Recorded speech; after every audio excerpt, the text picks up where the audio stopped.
আপনি স্বীকার করুন যে রাগে আপনার মাথা ঠিক ছিল না, তাই ভুলবশত বন্দুক থেকে গুলি বেরিয়ে ওর বুকে লেগেছে। মাথাটা আমার ঠিকই ছিল স্যার, আর বন্দুক থেকে গুলিটা বেরোয়নি, আমি নিজেকে বাঁচাতে ওকে গুলি করেছিলাম। আমাদের এত বোকা ভাববার কোনো কারণ নেই ইন্সপেক্টর রুদ্র সেন। নিজেকে বাঁচাতে একটা লোককে কেউ ওইভাবে কুকুরের মতো পিটিয়ে পাঁজরে হাড় ভেঙে দেয় না, ম্যাগাজিনের সব গুলি তারপরে খালি করে দেয় না। পুলিশের নিয়ম কানুন নিশ্চয়ই আপনার কাছে অজানা নয় মিস্টার রুদ্র সেন।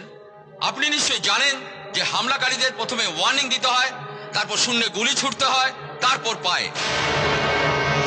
তাছাড়া আপনি তো আমাদের কন্ট্রোল রুমে ইনফর্ম করতে পারতেন যে আপনার জীবন বিপন্ন, আপনাকে বাঁচাতে হবে। বিরাট ভুল হয়ে গেছে। যখন মুন্না আমার দিকে বন্দুকটা উঠিয়েছিল তখন ওকে আমার একটা ওয়ার্নিং দেওয়া উচিত ছিল। এই বেটা, এই একদম গুলি চালাবি না। তা না হলে কন্ট্রোল রুমে একটা ফোন করা উচিত ছিল যে স্যার আমার জীবন বিপন্ন, জলদি জলদি আপনি ফোর্স পাঠান। আর তা না হলে ওই প্যাঁচার বাদুড় ওড়ানোর জন্য হাওয়াতে আমাকে গুলি করা উচিত ছিল, এই ঢাপাক ঢাপাক ঢাপাক।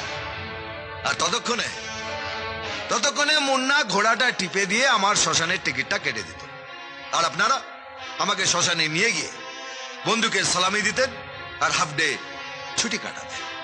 একটা কথা বলে রাখি, এই মটকাটা গরম করবেন না, মটকাটা গরম হলে কিন্তু গেম ঘুরে যাবে।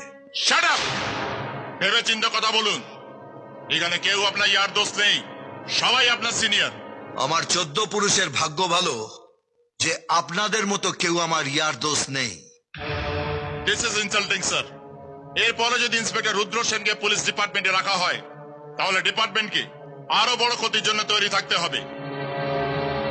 ওকে সাসপেন্ড করে ওর এগেন্সটে মার্ডার চার্জ আনলে তাহলে সবকিছু বজায় থাকবে স্যার। আপনারা আমার লবডঙ্কা করবেন।